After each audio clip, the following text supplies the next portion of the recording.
Siapa di sini yang merasa hukum itu bikin ribet? Jadi yuk kenali hukum yang ada dan patuhi aturannya. Supaya kita bisa hidup lebih nyaman tanpa drama. Ingat, hukum bukan musuh, Tapi sahabat yang menjaga kita semua. Teman-teman, siapa bilang hukum itu hanya urusan dewasa? Di sekolah pun kita punya aturan yang harus dipahami dan kita patuhi loh. Misalnya, ada yang berpikir, nyontek itu kan cuma membantu teman. Tapi tahukah kalian bahwa nyontek itu melanggar aturan dan bisa berujung pada sanksi? Atau bagaimana dengan aturan berpakaian? Mungkin kita merasa bebas berekspresi, tetapi ada batasan yang harus kita ikuti.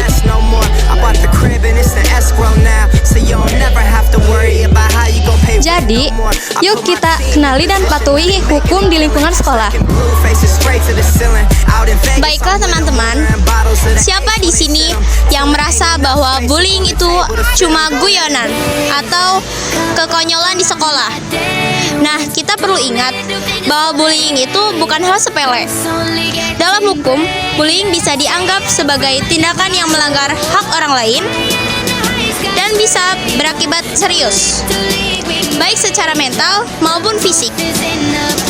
Misalnya, ada yang suka menjahili teman dengan kata-kata kasar atau bahkan mengucilkan mereka. Itu merupakan tindakan yang bisa membuat kita terjerat masalah hukum.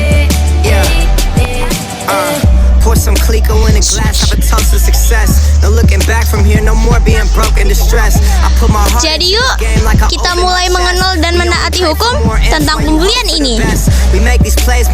Teman-teman, mentaati hukum bukan cuma soal formalitas, tapi juga soal menjaga ketertiban di sekolah kita.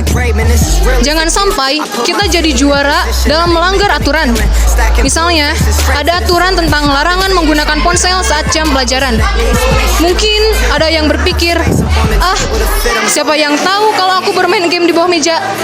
Ingat, melanggar hukum itu seperti bermain petak umpet dengan guru. Lama-lama pasti ketahuan.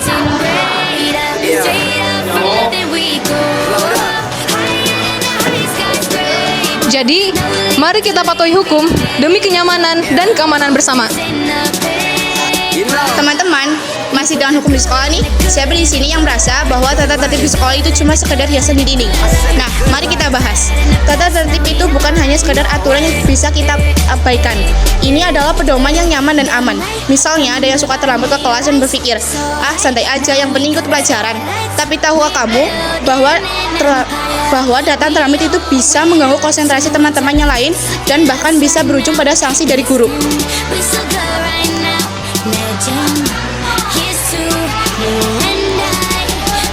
Jadi, yuk kita mulai mengenal dan mentaati tata tertib sekolah.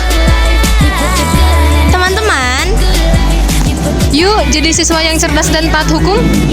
Bukannya pandai bersembunyi dari hukuman. Hukum itu tidak untuk dibangkang, tapi untuk menjaga kita semua. Ingat, hukum bukan musuh, tapi sahabat yang menjaga kita semua.